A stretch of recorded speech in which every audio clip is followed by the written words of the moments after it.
Good afternoon or good morning for those of you in the West, and welcome to today's webinar where we're going to take you beyond the playground to help you manage every aspect of your recreation facilities system with confidence. We got a great presentation for you today. I am Emily Tipping. I'm the editor with Recreation Management Magazine. We're a publication that covers recreation, sports, fitness, aquatic facility management. And we encourage you, if you don't already have a subscription, to head over to our website at recmanagement.com and sign up. But don't do that now, because for now, we've got a great presentation from Dawn at AssetWorks, who is going to help you learn to take things beyond the playground and manage the assets of your recreation facilities system. So take it away, Dawn. Great. Thank you, Emily. Appreciate you and the whole team at Recreation Management Magazine for having me today and offering this webinar to our attendees. So just wanted to fill you in a little bit about who's going to be talking to you over the next hour. So my name is Dawn Fremmelt. I have been working in the enterprise asset management software industry for over 16 years. I've been at AssetWorks for close to 5 years in both project management and service delivery management roles. Over the past 2 decades, I've worked with dozens of cities, counties, and state government agencies in implementing software solutions to successfully manage their parks and facilities operations. Outside of work, I serve on our board of directors for the Dubuque Humane Society, which supports my love for animals' welfare. In my free time, I enjoy spending time with my family and friends, reading, walking, hiking, and playing tennis. And over the next 2 months, I'm going to be preparing for our oldest son's wedding in August, so a lot for me to look forward to in the summer. Before we get into the content, let me just talk to you a little bit about AssetWorks. We have been in business for over 40 years and have more than 1,000 customers that span public and private sectors. We are a leader in understanding and developing solutions to asset management challenges. Our products and services help organizations increase efficiencies, improve data transparency, and reduce overall cost. We build integrated software solutions to help organizations make data-backed decisions to achieve your goals. So now let's jump into the agenda here. So here's some of the items I'm going to be reviewing with you during today's webinar. I'm going to start with discussing the broader view of park assets. Then I'll jump into key challenges in facility management overall and within parks and recreation departments. I will also touch on current trends and innovations driving progress within parks and rec, asset and work management. I have worked with many park departments over the years, so I'm going to present a real-world case study later on in the present. And lastly, I'm going to review some tools that can support you in managing your assets with confidence. And just a little reminder, please send over any questions you have, as we're going to review them at the end of the session. And if for some reason we don't get to all the questions, we'll definitely be in contact with you to review those later. So as you're going along, please feel free to submit those questions. All right, so let's talk a little bit about beyond the playground. So as you know, playgrounds are just a small part of a park's entire infrastructure.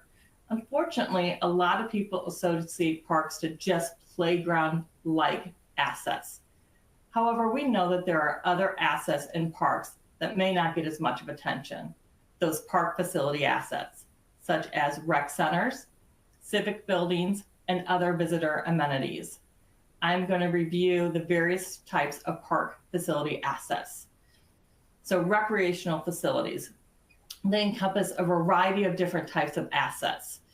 Community centers and recreation halls, which often house gyms, classrooms, event spaces, and other types of programming for ages from infants up to senior citizens.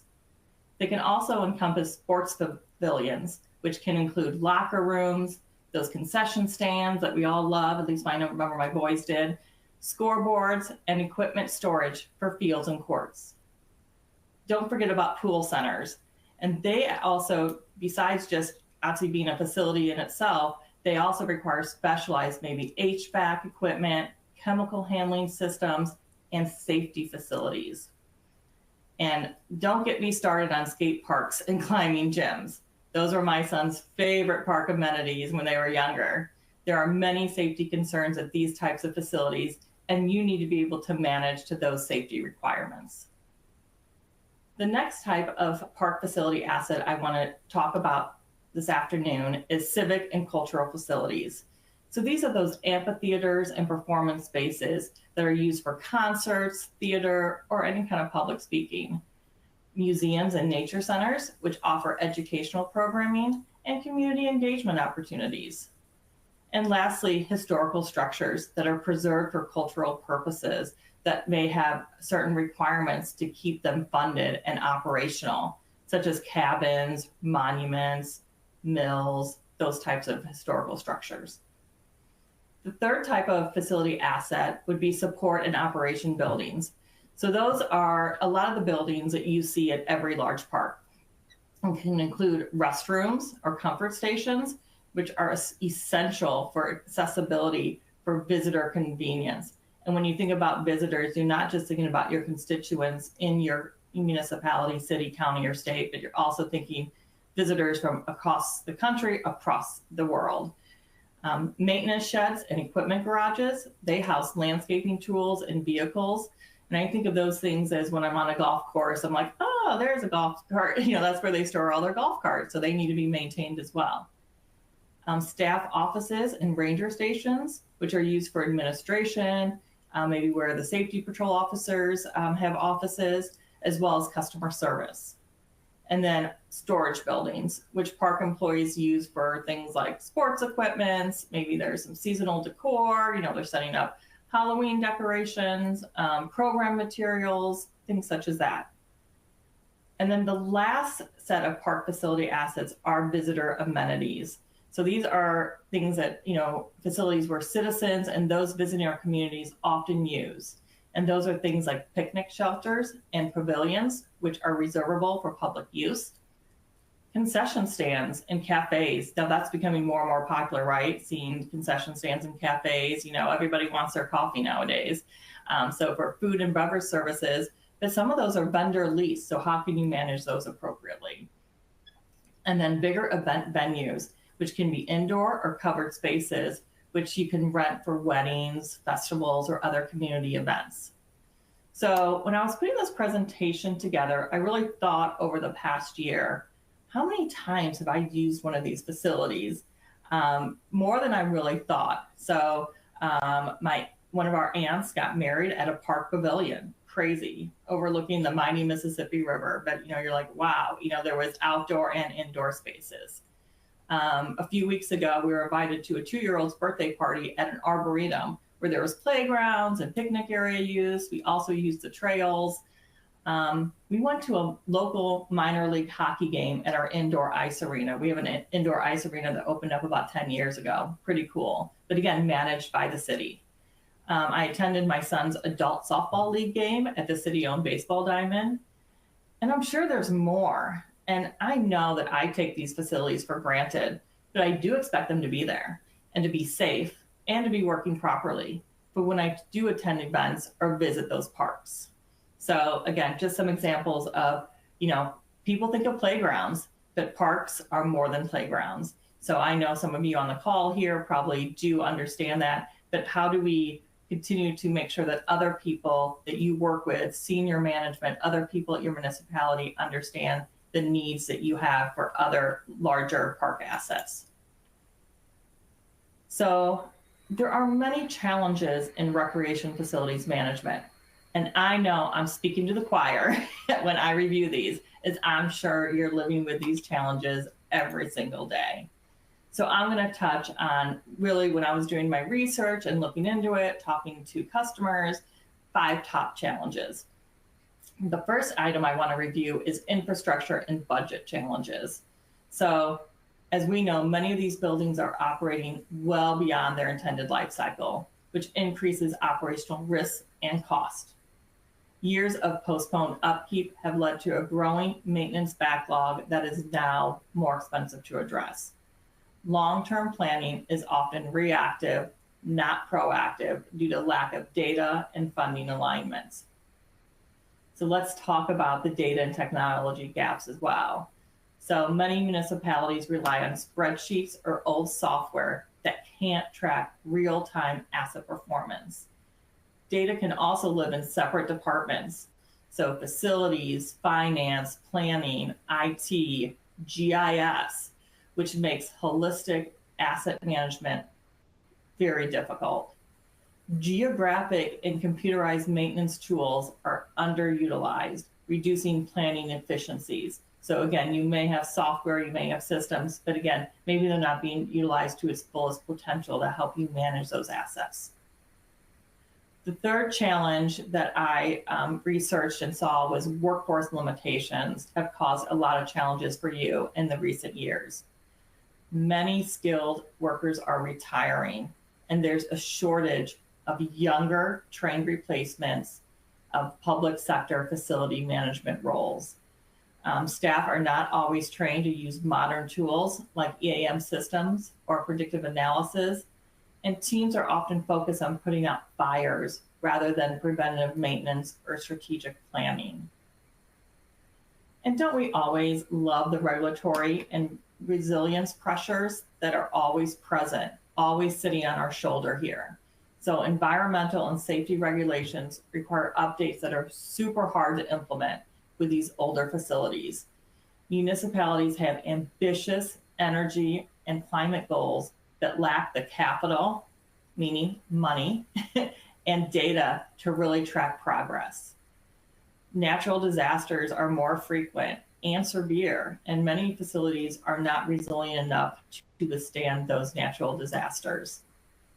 And the last challenge that I saw was governance and accountability. Facilities often fall under multiple departments, leading to unclear responsibilities and inefficiencies. There is no universal standard guiding asset management practices across municipalities. It's changing, which you'll hear about a little bit later on, but definitely nothing today. Taxpayers and elected officials want to see data-driven results and return on investment for your facility spending. And when you are just fighting fires, that's super hard to do. So to move forward, municipalities really need integrated system, staff training, and those long-term funding strategies. As I mentioned, good news is that federal support is growing and proven best practices do exist, but we just need to align our tools and teams to leverage them effectively. Emily, I think I'll turn it over to you for a polling question. All right, so a little audience participation going here. Which challenge for you guys is impacting your recreation facility operations today the most? Is it budget and aging infrastructure? Is it outdated or siloed systems? Limited staffing or digital skills? Regulatory or sustainability pressures? Or all of these things?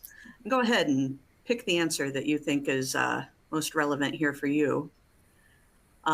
We just recently finished up our annual State of the Industry report. And we always ask this question about what the biggest challenge industry-wide is. And for the past 4 years, really since the pandemic, staffing was by and large killing everything else. It was everybody was saying staffing was the biggest challenge. But this year, that changed. And the biggest challenge for our respondents this year was equipment and facility maintenance, which I think speaks to what we're talking about here today.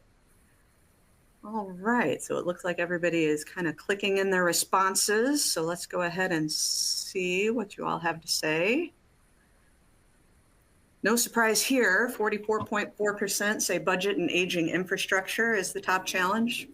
Another 22.2% outdated or siloed systems. Maybe they're working with those old spreadsheets or even just a piece of paper. Another 33.3, around a third, limited staffing or digital skills. So those are the top three challenges we see as well. So let's turn things back over to Dawn.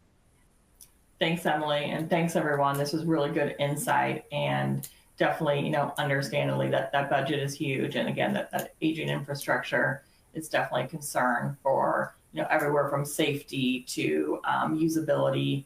I've seen many of our cities buildings that are city owned, sit empty, especially since 2020. You've seen a little bit of that come back to life with some rentals to some, different companies, but definitely that's a concern. All right. So now I'm going to talk a little bit about trends and innovations in park facilities and the impact that they're making with facility management. So although these are all good things to consider, there are times when some of you can just get through the reactive work that needs to be done in a day. So thinking about innovation while managing facilities can be super hard to imagine. But let's just take a little time to review some of these new trends and innovations to consider in your facilities planning. So the first one I wanted to talk about is sustainable design. And this is a design philosophy that seeks to minimize negative impact on the environment and promote the health and well-being of people while using resources efficiently throughout an asset's entire life cycle. There are 7 key principles that I found for sustainable design. The first of which is energy efficiency. So really designing solutions that reduce energy consumption in production, use, and disposal of the asset. This includes using renewable energy sources, natural lighting, and passive heating and cooling techniques. The second principle of sustainable design is resource conservation. Using materials that are renewable, recycled, or sourced responsibly, reducing the quantity of materials used in design for durability and low maintenance. The third principle of sustainable design is waste reduction. So you want to design for reuse, repair, recycling, or composting of products at the end of their life. Avoiding materials or processes that produce hazardous waste is the key here. Also, we want to talk about low environmental impact. So minimizing pollution, of course, and those carbon emissions during manufacturing, transportation, and use, and selecting materials with low environmental footprints. The fifth principle is health and well-being, which really makes sense, using non-toxic materials and promoting indoor air quality and natural light, especially in architectural and interior design. And life cycle thinking, considering the full life cycle of an asset, from raw material extraction to manufacturing, use, and disposal, and to assess and reduce its overall environmental impact. And the last key principle of sustainable design is adaptability and resilience. So designing spaces and systems that can adapt to changing environments, social and technical conditions, such as climate change and shifts in usage patterns. Parks departments are prioritizing eco-conscious buildings to align with climate action goals. These features lower long-term operating costs while showcasing environmental leadership. Also, sustainability can be a community engagement tool, educating the public through signage and tours. The next trend and innovation in parks facilities is multi-use and community-oriented spaces. These approaches aim to maximize the utility, inclusivity, and social value of facilities by accommodating a variety of activities and prioritizing community needs. Multi-use spaces are spaces designed to serve more than one function or activity, often configured flexible to support different uses at different times. Examples of this would be, say, a meeting hall that functions as a classroom by day, maybe a community venue meeting in the evening, and a pop-up market on weekends. Community-oriented spaces are spaces designed with a focus on the needs, preferences, and well-being of the local community. This often involves participatory processes, ensuring that the space supports social connection, local culture, accessibility, and equity. Examples include community centers, parks of course, libraries, or shared work and play hubs. There are 6 key principles for multiple use and community-oriented spaces. The first being flexibility and adaptability. So using movable partitions, modular furniture, module infrastructure, such as like that plug and play technology, so spaces can be reconfigured easily. Planning for different activities at different times, for example, weekdays versus weekends or day versus night, with appropriate lighting, acoustics, and furnishings. The second principle is inclusivity and accessibility, ensuring physical accessibility with ramps, wide doors, clear paths, and considering those sensory and cognitive aspects, quiet zone, and clear signage. Providing low or no cost access where possible to avoid exclusivity. Reflect and respect local cultural practices, traditions, and identities in programming and amenities. The third principle is community engagement and co-design. So involving community members early through workshops, surveys, and co-design sessions to identify needs, preferences, and potential use. And this is really when you're looking at either enhancing, building, restructuring a current facility asset or park asset.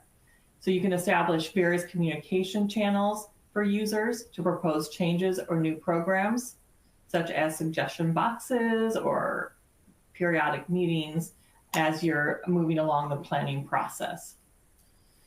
We talked a lot about sustainability just a moment ago, but that continues to be present in this trend and innovation as well. So again, combining those use sources, such as energy, water, and maintenance, can be shared or used off-peak.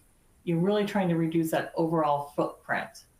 Select durable materials designed for easy maintenance and adapting to new functions over time. Incorporate daylighting, natural ventilations, renewable energy, and rainwater harvesting. Boy, that was something new to me. My husband actually is starting to do that right now here, as well as green roofs and walls to make the space eco-friendly. The fifth principle is social connectivity and well-being. So designing spaces such as lounges, informal seating clusters that encourage interaction, conversation, and collaboration.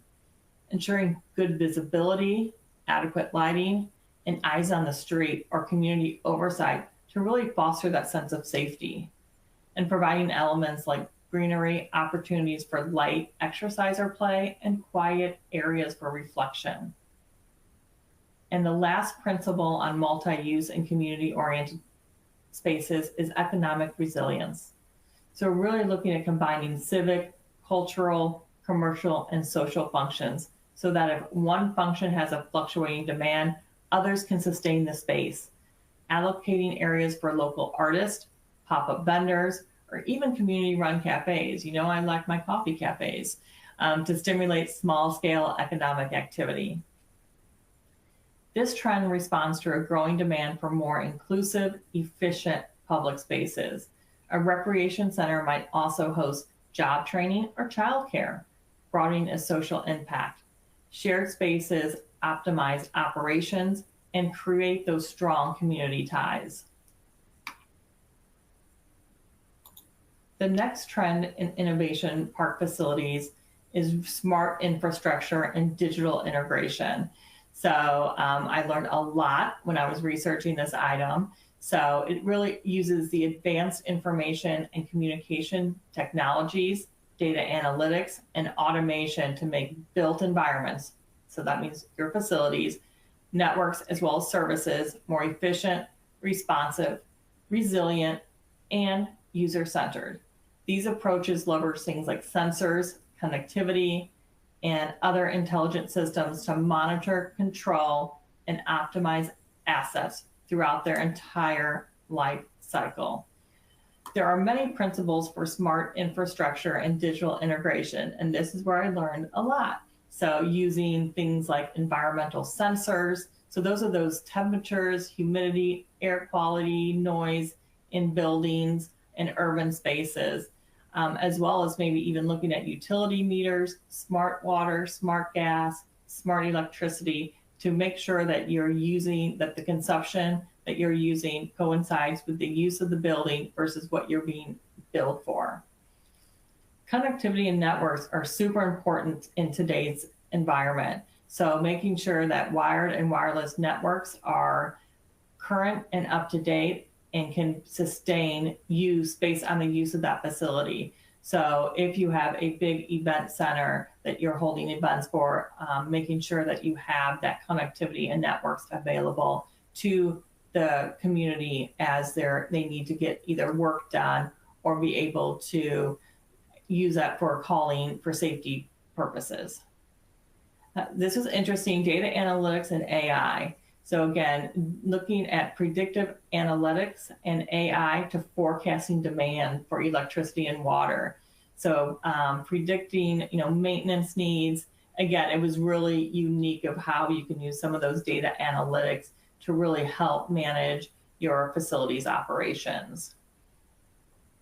There's building management systems and building automation systems that automatically adjust HVAC, lighting, or shading based on occupancy and environmental conditions. There's smart grids where there's two-way communications between energy providers and consumers, meaning your municipality, enabling demand responses. So again, just really keeping up to date and doing that real-time balancing between consumption and what's being used. User interface and platform. So really providing dashboards for facility managers or city operators showing KPIs, alerts, and controls, just to make sure to see what things are happening, what's happening in the environment that you're using when it comes to whether it's electric, water, other types of safety features as well. And then lastly is security and privacy. Speaking of security, so cybersecurity, privacy preserving designs. So using these mechanisms to help protect critical infrastructure.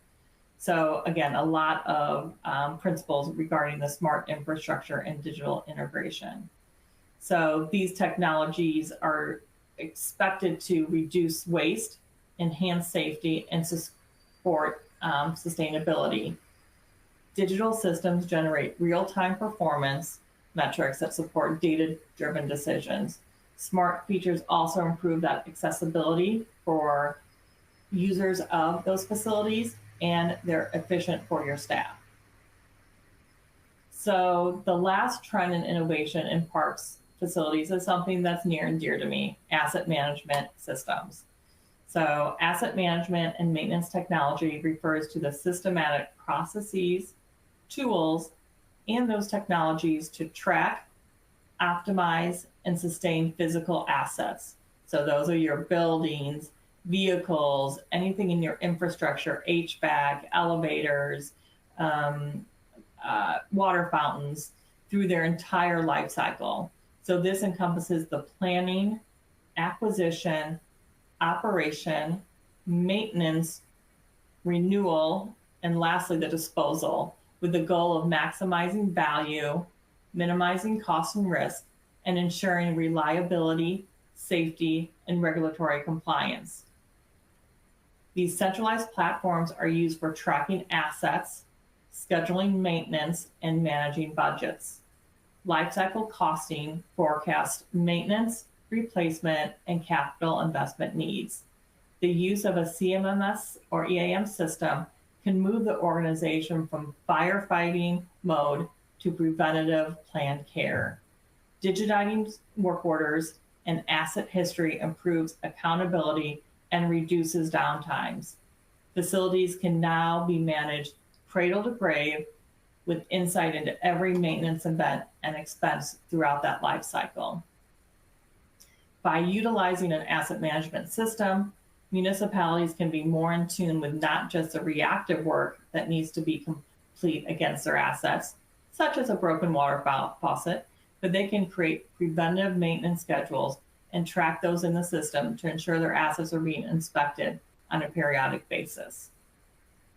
The organization then can start to prioritize preventative over reactive maintenance to reduce long-term cost.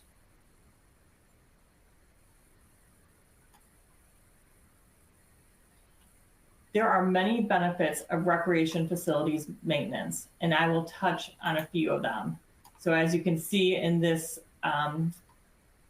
slide, there's probably about a dozen or so different benefits. So I'm just talking about a handful about them.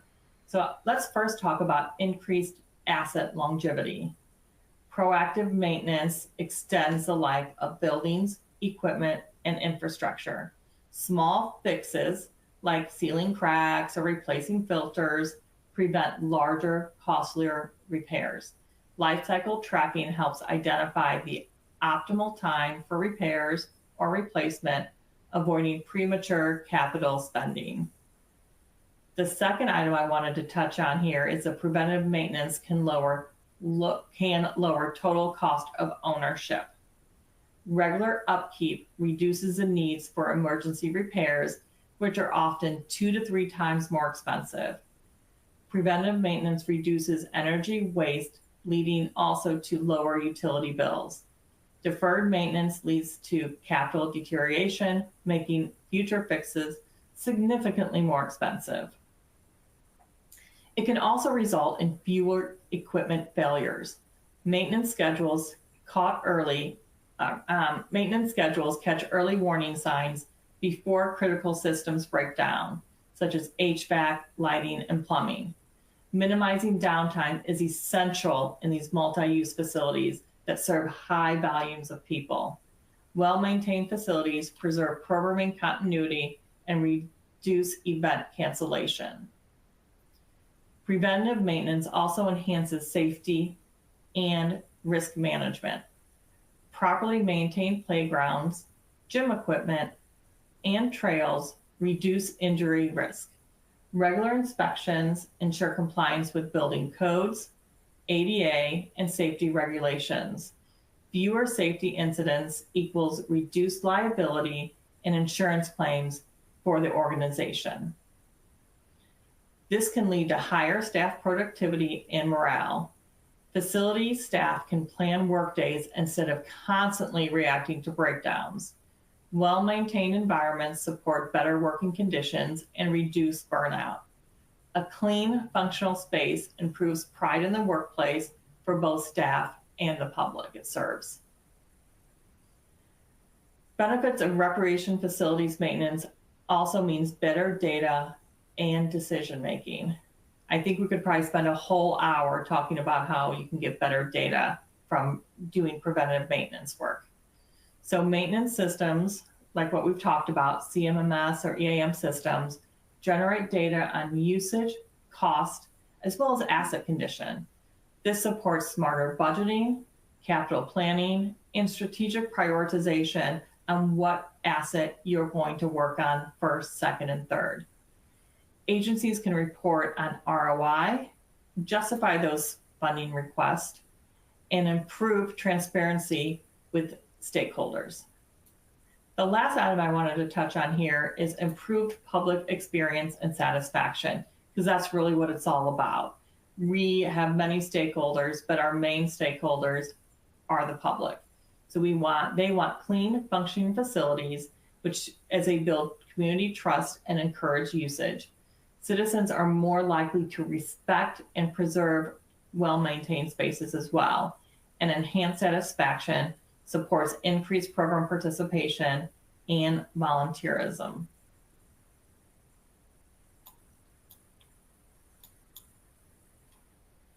I can talk about the value of preventive maintenance for a super long time, but I also want to touch on the consequences of poor maintenance. The main item here is poor maintenance can result in higher cost and lower constituent satisfaction. So increased repair cost. So small maintenance tasks left undone like a leaky roof or maybe a clogged drain, can snowball, as you can imagine, into major capital expenses. Emergency repairs are always more expensive due to overtime labor, expedited parts, or damage to surrounding infrastructure. Replacing those major systems and equipment prematurely drains already limited budgets. Equipment and system failures. Failure of critical systems like your HVAC, your lighting, your irrigation or plumbing can shut down operations or cancel public programs. Those unplanned outages can disrupt services and require additional staff time to address. These failures are often visible to the public, damaging the department's credibility. Safety hazards and liability. Broken playground equipment, cracked walking paths, or malfunctioning lighting can create dangerous conditions. Accidents and injuries can lead to lawsuits, insurance claims, and reputational harm. So poor facilities conditions may also result in ADA or code violations. The fourth consequence of poor maintenance is shortened equipment and facility lifespan. Every asset, as you know, has a useful life. Without proper maintenance, you're cutting that life short. Let me just say that again. Every asset has a useful life. Without proper maintenance, you're cutting that life short. Poorly managed buildings degrade faster. Equipment that's overworked due to deferred servicing wears out quicker. Let's talk about lower employee morale. Staff working in poorly maintained facilities feel undervalued and frustrating, leading to burnout and turnover. We talked about this a little bit earlier. Visitors and users may perceive neglected parks as unsafe or unwelcoming.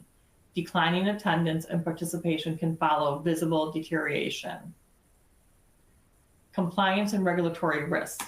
So neglected maintenance can lead to violations of safety, environmental, or accessibility regulations. Compliance penalties and mandated repairs can quickly exceed the cost of routine upkeep. Grant opportunities or accreditations can be lost due to the poor facility conditions. And then lastly, poor asset management and data and decision making. Without up-to-date maintenance records or condition assessments, capital planning becomes guesswork. Agencies lack defensible data to advocate for funding and prioritize investments. Poor tracking can lead to redundant purchases or missed opportunity for repair. So when maintenance is treated as optional, I'll say this again, consequences become unavoidable and usually far more costly. As I mentioned in my intro, I have worked with many municipalities over the years in implementing new solutions for their parks and facility assets. I have many stories to tell, like maybe a large city in California who kept all of their parks, that's parks, not parts, parks work orders on an Excel spreadsheet. And I think when I saw that list, it was about 20,000 rows of work that needed to be done on various parks. So they had no time to do any of the work as they were putting out fires each and every day. And there was no way to share that Excel file easily, so nothing really got done from it. So I'm not going to talk about them, but I am going to tell you about a recent success story from a Parks and Rec implementation that I recently did. So I have a municipality here, 25 parks. Challenges were, different asset types at different parks. There were playground only parks, kind of what I call those neighborhood parks that you see just the playground. You have parks with athletic fields, gardens, trails, and yes, even ice arenas. This municipality had 22 ice arenas. I think it was 22. No, I'm thinking it was 15 ice arenas and 22 of those like things that like make the ice smooth. I can't think of what they're called right now. And also the challenges is understanding what assets needed to be assessed. They currently did not have a CMMS system in place, and their work was actually being done on paper. Yes, this is a very recent, so work was being done on paper. So other challenges too were like staff turnover. Some of those staff members were resistant to change, And also the selection of what they were going to do of an asset management system took over 3 years. So in reviewing their needs were to be able to manage hundreds of facility assets within the park network.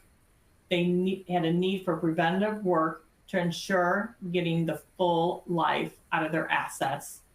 They wanted to integrate systems to reduce duplicate work, and they wanted usability for both office and field staff. Some other needs included tracking citizen requests from receipt to completion and communicating back to citizens along the way. Also, there were change management concerns and how to work with the users at the city on when they were going to start using the system, so being able to manage that. So the solution was they did select to have one system for all asset management. So regardless of the asset type, it was going to be one system. Also, they chose to have the ability to record tasks and work while in the field using tablets. And then they also wanted capital planning for all projects. So they also saw day-to-day work being done in this system, but also future capital planning to be done, say for their 1, 2, 5, 10-year budgeting. Some other solutions is they knew they had to hire a consultant for change management purposes. And then they also needed to make sure they had a dedicated implementation team at the city to support the implementation of their new software system provider. So the results were, and this is a little bit of a mistake here, close to 4,000 recreation asset centered. So that also includes facility assets. They had physical maintainable assets are now tracked and have that historical data. Historical data is like the work orders and the usage, the labor, equipment, materials that are used on the work that's being done. All of that's in the system and tracked in those historical costs. And it's tracked against a specific asset and can be rolled up at a park level.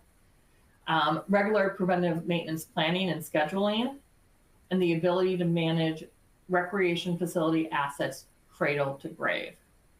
Some other results, which were very beneficial to them, is they can see assets on a map, thanks to their GIS data and mapping. They can make decisions on data, not someone saying, we need to hire X amount of people because we are busy. Wouldn't that be great?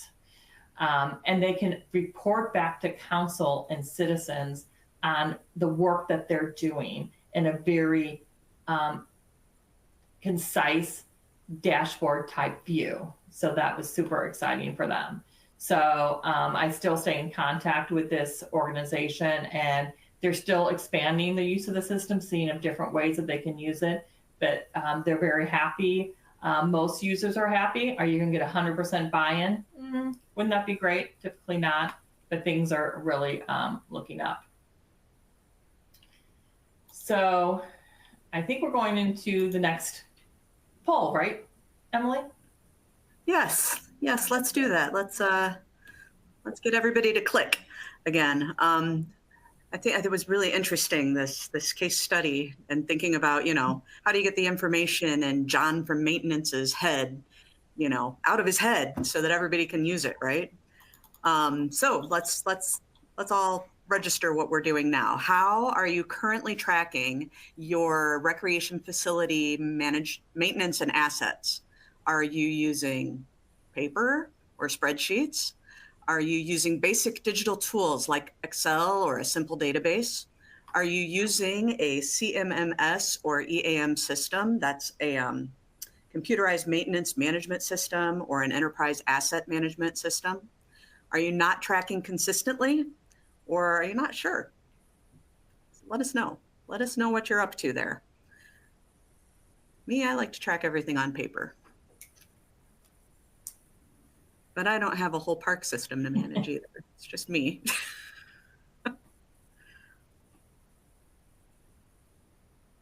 All right, let's see where we're at.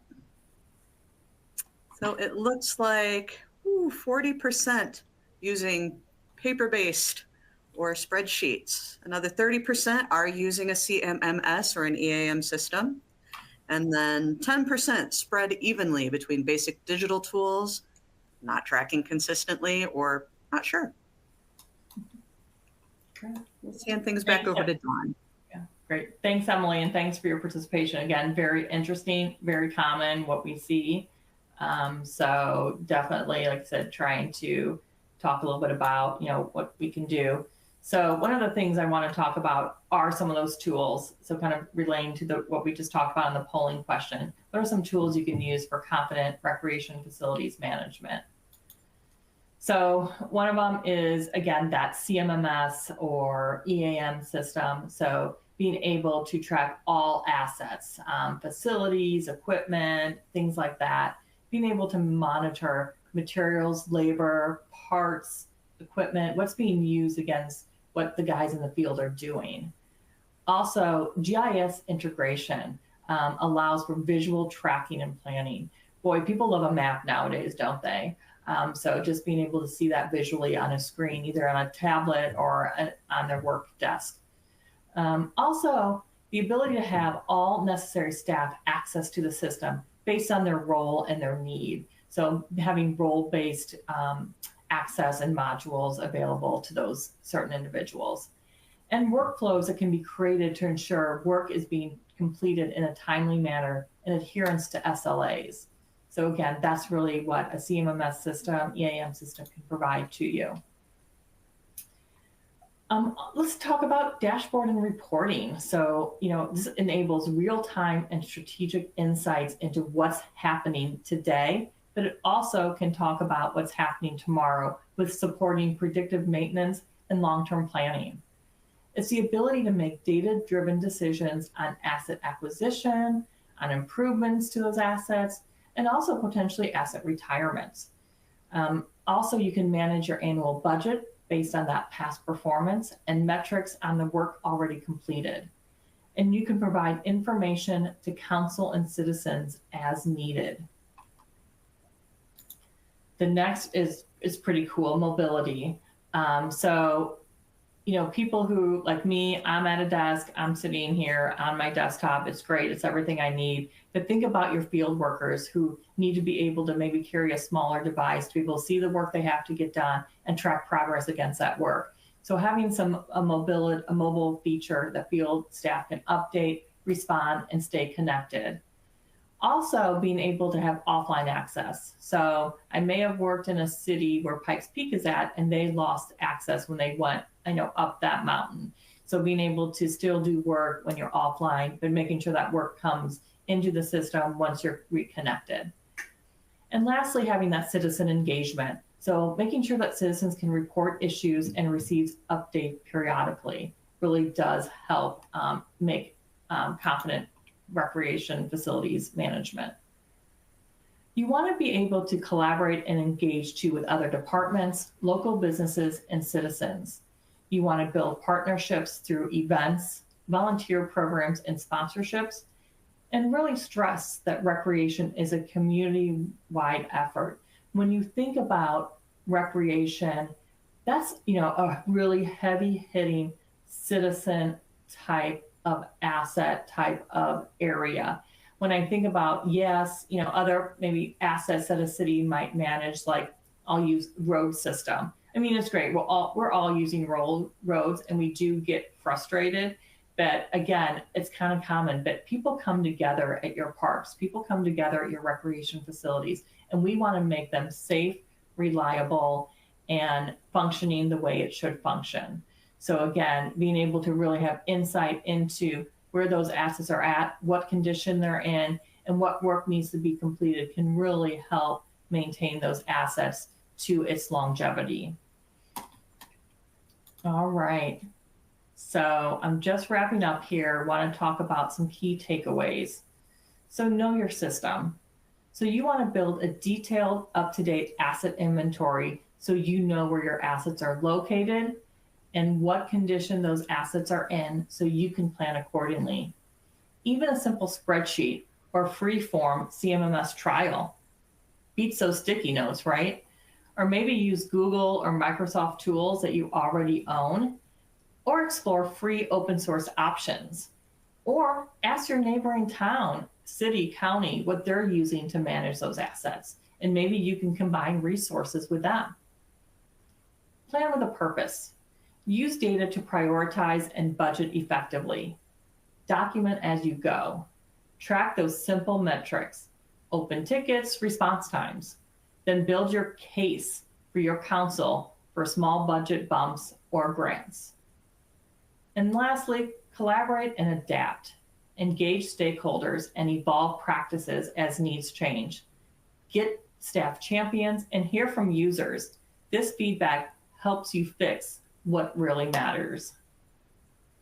So today, we started by looking beyond the swings and slides to see the full facilities ecosystems, parks, rec centers, sports fields.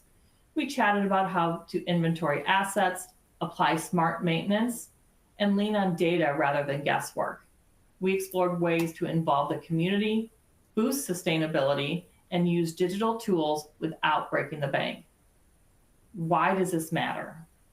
All of this adds up to a better user experience, safer facilities, fewer surprise breakdowns, and more predictable budgets. I'll leave you with this.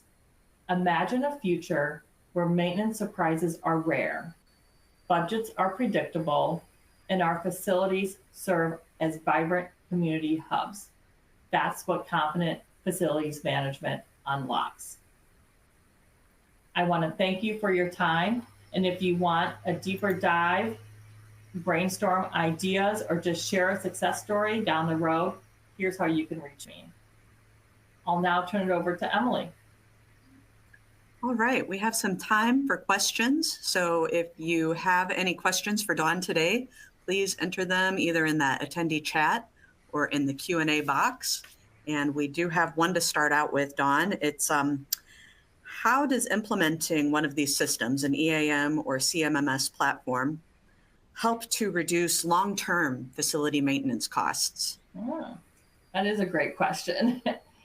Let me think here. So yeah, I have a lot of ideas there, but really I'm thinking about moving from a more of that firefighting mode. I know I use that throughout the presentation, being reactive, to a more organized, proactive approach backed by that real-time data. Organizations can reduce surprise cost. They can potentially make those assets last longer and get smoother workflows for the internal teams managing those assets. And even sometimes you could shave off some bills or some invoices that you're getting from managing those assets. So over time, those savings would probably really add up, making the investment in an CMMS or that EAM platform well worth it. So that's just a kind of a start. I hope that answers the question. Okay, we've got another one here. For smaller cities, smaller municipalities, what strategies can smaller park systems and municipalities use to start digitizing their facility management without a large budget maybe to support that effort? Yeah, great question, because you're right. I mean, larger facilities can, maybe have more budget for a larger, EAMS or CMMS system. So what can a smaller municipality do? Maybe pick one pain point or building to start. So think about what's a building, City Hall, maybe look at that. Create a spreadsheet for assets or a simple form for issues. So maybe it's an issue action list. Maybe label critical equipment with QR codes that link to that spreadsheet. Maybe train staff how to use it and share quick wins. And remember that champion. Find someone within your organization that really supports that. I know that there's a lot of free tools. So maybe free dashboards, tools that you can track progress against, link to that spreadsheet. Another way, I think I've had other organizations look at it, is also looking for small grants. So I know there's some grants out there that can help with the cost of a computerized system.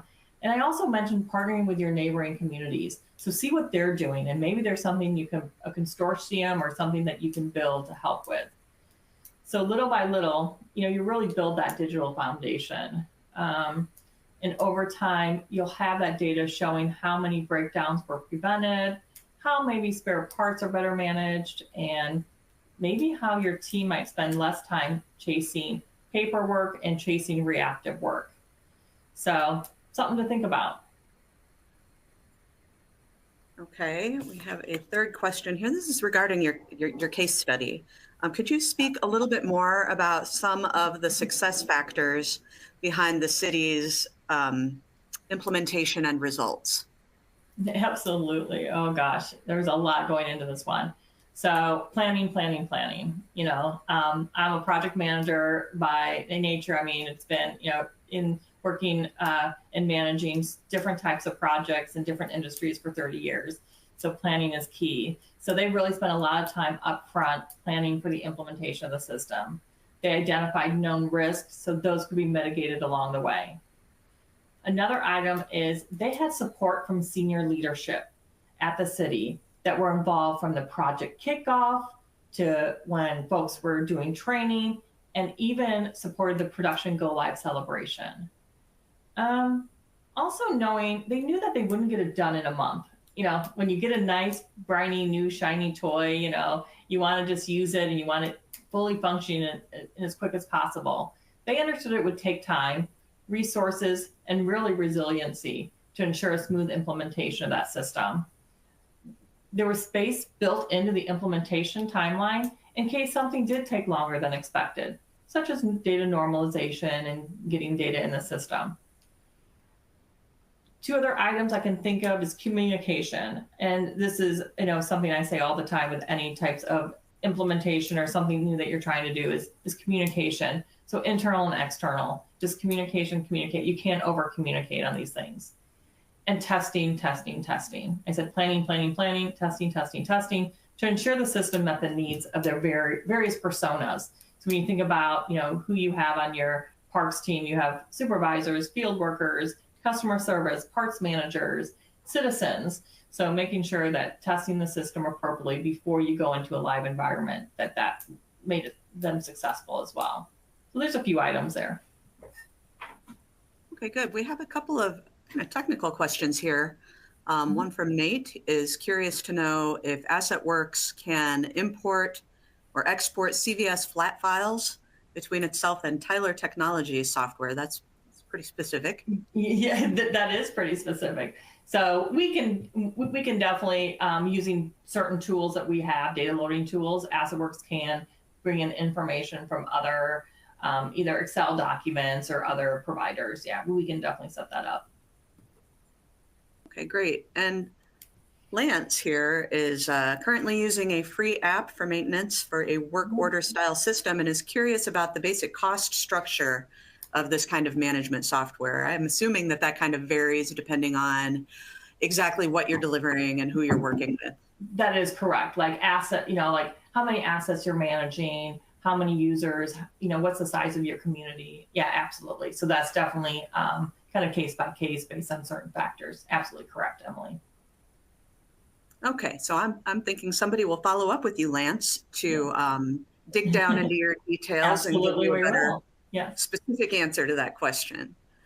I have a question. What are some of the challenges you find when people choose to implement this type of system? Is there resistance from staff? Hard to get systems to talk to one another? Yeah, great question. So resistance to staff, that's definitely one. I was at an organization once where a gentleman covered up his computer that they'd just given him with a big garbage bag. Kid you not, like he wasn't gonna, this is a while back, this is even before tablets, but yeah, I mean, definitely, resistant to that change. But the nice thing is that, like I said, we also help manage, or any software company helps manage those change expectations along the way. So it's really making sure you have a strong change management plan in place to help those people along, finding that champion within the organization that you're using to really help those people as well, to make it like, hey, if I can do it, you can do it type of mentality. But yeah, so that's definitely one. Maybe somebody needs to hold John in maintenance's hand a little bit. Yes. Okay, that looks like all of the questions that we have for today. I think that we are all set here, and we thank everybody for joining us. We appreciate you. Appreciate you, Dawn, taking all this time to deliver such an excellent presentation. And we hope you'll join us next time. And in the meantime, have a great summer. Thank you. Thanks, everyone.